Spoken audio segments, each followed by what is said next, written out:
Neerja Bhanot, and I air quote, a name that was on the tip of everyone's tongue and had gained laud as well as large-scale recognition last year, has been surfacing up again for all the wrong reasons.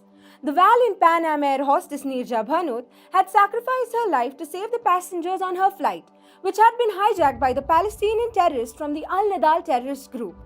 A biopic on her life titled Neerja, starring Sonam Kapoor, released last year and raked an estimated 125 crores worldwide. The film is doing the rounds in the news again, not because there's going to be a sequel called Neerja 2, because that's impossible.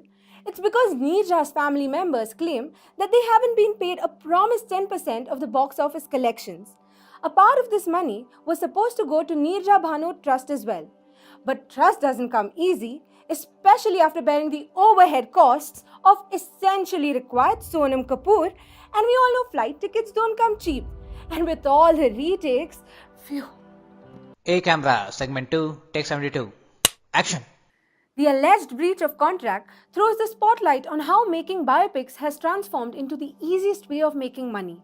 There has been a spurt of biographical films in Bollywood in recent years, from Bhag Milkha Bhag, which ran forever for the country, and Mary Kom, which won the award for the most creative movie title, to MS Dhoni, The Untold Story, clearly a suspense movie, to Neerja. All these films have managed to earn more than 100 crores. Hey, here's a question. Why is it that the media chooses to cover the monetary aspect of the film more than the other aspects? Yes, bringing into light stories of such luminaries is a good thing. They do deserve recognition after facing all hardships and emerging successful in their respective fields. But wouldn't belittling their lives to a process of obtaining profits be termed as unethical? But well, ethics is a subjective term, and the filmmakers of Neerja have decided not to comment on the subject. Thus, the issue remains under obscurity, just like Neerja's identity was before the film was made.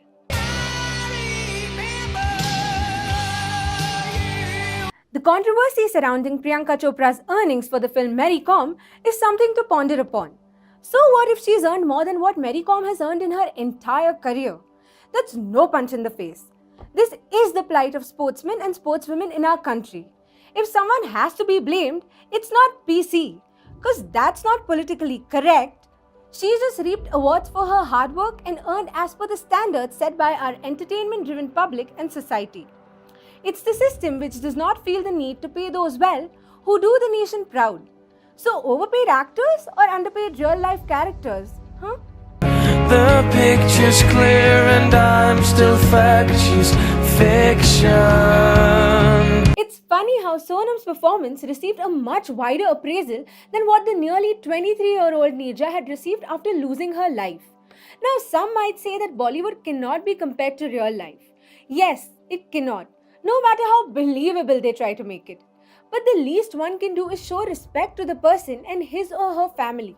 Sure, coming out of the theatre after watching a movie leaves us inspired enough to stand up in front of our enemies for a few days, but it's the entertainment value in crores that pays for all the luxurious life one spends. I'm sure that's what she would have wanted, right? Moving further, can a film be made without seeking prior permission of the person to be portrayed and the family?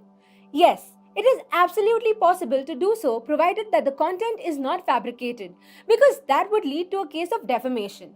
However, nothing is said about the time when she was eating chocolate on a plane while a song begins during the hijack. That totally happened. Yeah. I get we need to dramatize to instill the emotion that needs to be conveyed and all of that. But in this case, there was consent by the family, so no problem there. Digging deeper into the issue of the film Neerja, if the case is that filmmakers have misused her life story to make money out of it, it's only fair that some of it goes to her family. After all, valor runs in the blood that they share, in profit and loss.